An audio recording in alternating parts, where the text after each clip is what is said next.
From the Oklahoma Newsroom, this is an OU Update. I'm Jenny Carlson here with Ryan Aber. Ryan, the Sooners are going to head to Lawrence to face Kansas without Zack Sanchez. He has a sprained ankle, and Bob Stoops saying on Monday that they expect him to be out, and frankly against Kansas, not a great team, they can allow him to rest. But that opens the door.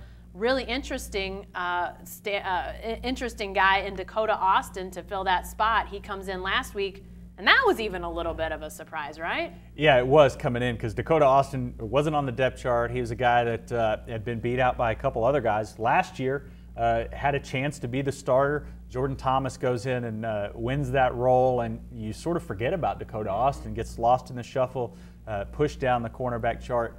But with Marcus Green out last week, he's able to get his chance. He goes right in there, and as expected, Texas Tech attacked him right off the bat, and Dakota Austin performed as well as you could have expected, made the tackles he needed to make, didn't let his man free, didn't give his man much room to work, and was just fantastic, especially for a guy who hadn't really played any substantial minutes since probably the Sugar Bowl in 2013. You know, I know that Sooner fans look at the schedule and they see the way it's backloaded and those big offenses waiting in November. Zack Sanchez likely to be healthy, Green likely to be healthy.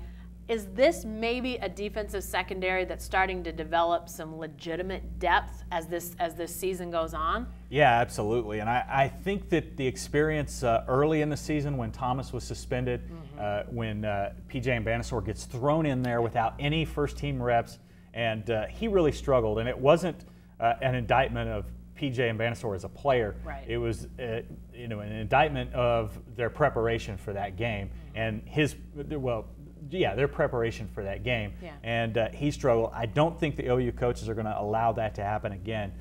They've got guys ready to step in there now. They've developed better depth than they did last year. And also, they're getting better push up front with the defensive linemen. Guys like Matt Diamond, Charles Walker, those guys are making more of a push up there, giving quarterbacks less time to work, which makes the defensive backs have to cover for fewer seconds. And that really makes a big difference on the back end. You know, I'm a little bit reminded of what happened at Oklahoma State last year with injuries in their secondary. Guys get forced into duty. You don't like it initially because they are sort of thrown into the fire like Mbanassor was. But ultimately, it does start to develop that depth. It seems like maybe the necessity of all this, we're starting to see maybe the Sooners do a little bit of that as well. Yeah, absolutely. You've had guys get thrown in there and have to perform quickly. And when they do it and do it well, it really gives them not only a confidence boost, but also lets the guys behind them know that they got to get ready because they could have their chance pop up the next play. And when Zack Sanchez returns, then you've got a guy right behind him who's got this experience, has the success under his belt, and he's much more prepared for it the next time it happens. You'd rather have it happen against Tulsa and Kansas than against Baylor and TCU. Absolutely. They'll have that experience going into those games. Be sure to stay with the best coverage team anywhere at newsok.com and every day in the Oklahoman.